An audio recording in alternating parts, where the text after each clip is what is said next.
જો એક શું આવે છે, એક પત્તું ઊંચું થાય છે, બરોબર, એક પત્તું ઊંચું થાય છે અને ઈ પત્તું હું લઈ લઉં છું. ડોનભાઈ, મારી પાસે એક ડાયરી છે, સ્ટેશનરીમાં મેં હમણાં આજે જ લીધી છે અને આની અંદર મેં અલગ અલગ બધા પત્તાના નામ લખ્યા છે.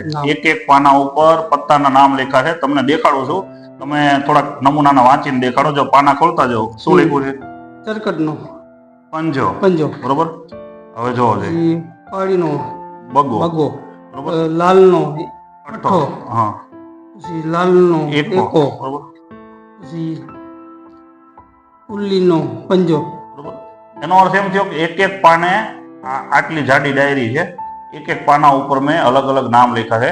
હવે હું છે ને તમારે હું આમ પાના છે ને બધા મારી રીતે હું આમ એક પછી ઝડપથી ફેરવતો જઉં છું. તમે ગમે ત્યાં આંગળી અડાડી દો, ગમે ત્યાં આંગળી અડાડી દેજો,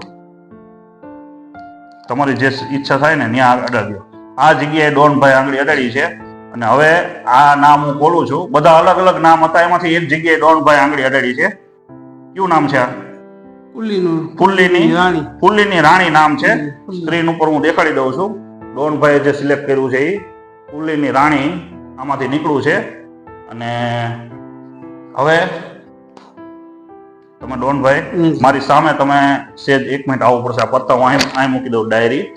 અને હવે તમે અહીં ઉભા રહ્યો એટલે તમને એક વસ્તુ દેખાડું. આમ કેમેરાની સામે રહી જાઓ, બસ સામે આવી જાઓ. આ પત્તા છે મારી પાસે. કયું પત્તું એમાં નીકળ્યું હતું?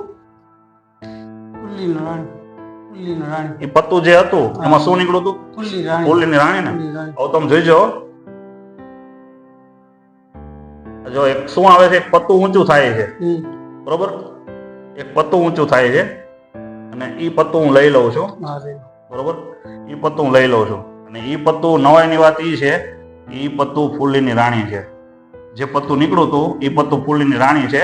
અને બીજું એ કે તમને જો શંકા પડતી હોય, આ બધા પત્તા તમે જોઈ લ્યો, અલગ અલગ છે કે એક છે? બધા અલગ અલગ છે. બધા કેમેરા સામે દેખાડી દઉં છું. બધા અલગ અલગ પત્તા હતા, પણ એમાંથી એમણે જે એક નામ અજાણતા કાઢ્યું અને આખા પત્તામાંથી ઈ જ પત્તું બહાર નીકળ્યું કે જે એમણે સિલેક્ટ કર્યું હતું.